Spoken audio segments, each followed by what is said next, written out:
Mga taong walang inaasahan kundi ang Diyos, sapagkat mapapabilang sila sa mga pinagkaharian ng Diyos. Mapalad ang mga nagdadalamhati, sapagkat aaliwin sila ng Diyos. Mapalad ang mga mapagpakumbaba, sapagkat tatamuhin nila ang ipinangako ng Diyos. Mapalad ang mga nagmimiting makatupad sa kalooban ng Diyos, sapagkat ipagkakaloob ng Diyos ang kanilang minimiti. Mapalad ang mga mahabagin, sapagkat kahabagan sila ng Diyos. Mapalad ang mga may malinis na puso, sapagkat makikita nila ang Diyos. Mapalad ang mga gumagawa ng paraan para sa kapayapaan, sapagkat sila ituturing ng Diyos na kanyang mga anak. Mapalad ang mga inuusig dahil sa kanilang pagsunod sa kalooban ng Diyos, sapagkat mapapabilang sila sa mga pinaghaharian ng Diyos. Mapalad kayo kapag dahil sa akin ay nilalait kayo ng mga tao, inuusig at pinaparatangan ng lahat ng uri ng bawang kasinungalingan. Magsaya kayo at magalak, sapagkat malaki ang inyong gantimpala sa langit. Kayo'y asin ng sangkatauhan. Subalit kung mawala ng alat ang asin, paano mapapaalat uli iyon? Wala na iyong kabuluhan, kaya't itinatapon na lamang at tinatapakan ng mga tao. Kayo'y ilaw ng daigdig. Hindi ba itatago ang isang lunsod na nakatayo sa ibabaw ng isang burol? Walang taong nagsisinti ng ilaw, at pagkatapos ay inilalagay yon sa ilalim ng daalan. Sa harlib, inilalagay yon sa talagang patungan upang matanglawan ang lahat ng nasa bahay. Gayon din naman, dapat ninyong paliwanagin ang inyong ilaw sa harap ng mga tao, upang makita nila ang inyong mabubuting gawa at papurihan ang inyong amang nasa langit. Tandaan niyo ito, kahit maglaho ang langit at lupa, ang kaliit-liit ng bahagi ng kautusan ay di mawawalan ng bisa hanggat hindi natutupad ang lahat. Kaya't sino mang sumuway sa kaliit-liit ang bahagi nito at magturo ng gayon sa mga tao ay magiging pinakamababa sa kaharian ng Diyos. Ngunit ang tumutupad ng kautusan at nagtuturo na tuparin niyo ng mga tao ay magiging dakila sa kaharian ng Diyos.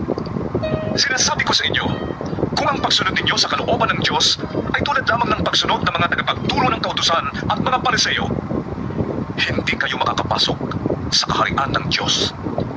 Narinig ninyong iniutos sa mga tao noong una, huwag kang papatay.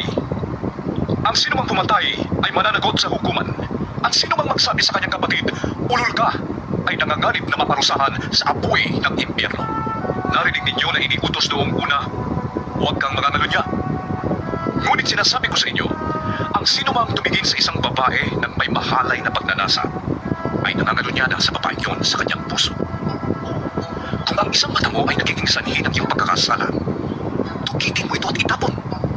Mabuti bang mawalan ka ng isang bahagi ng iyong katawan kaysa ang buong mong katawan ang itapon sa impyerno?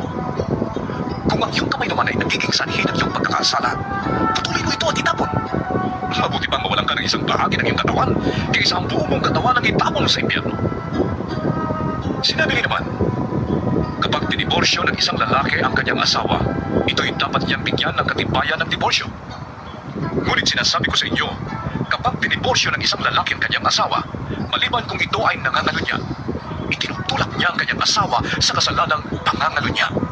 At sino mang mag-asawa sa babaeng hiniwalayan, ay nagkakasala rin ng pangangalunya. Narinig din ninyong iniutos noong una, huwag kang susumpa na walang balak na tuparin ang iyong pangako. Sa halip, tuparin mo ang iyong sinumpaang pangako sa Panginoon. Ngunit sinasabi ko sa inyo, huwag na kayong manunumpa kapag kayo'y nangangako. Huwag ninyong sasabihin, saksi ko ang langit, sapagkat ito'y trono ng Diyos.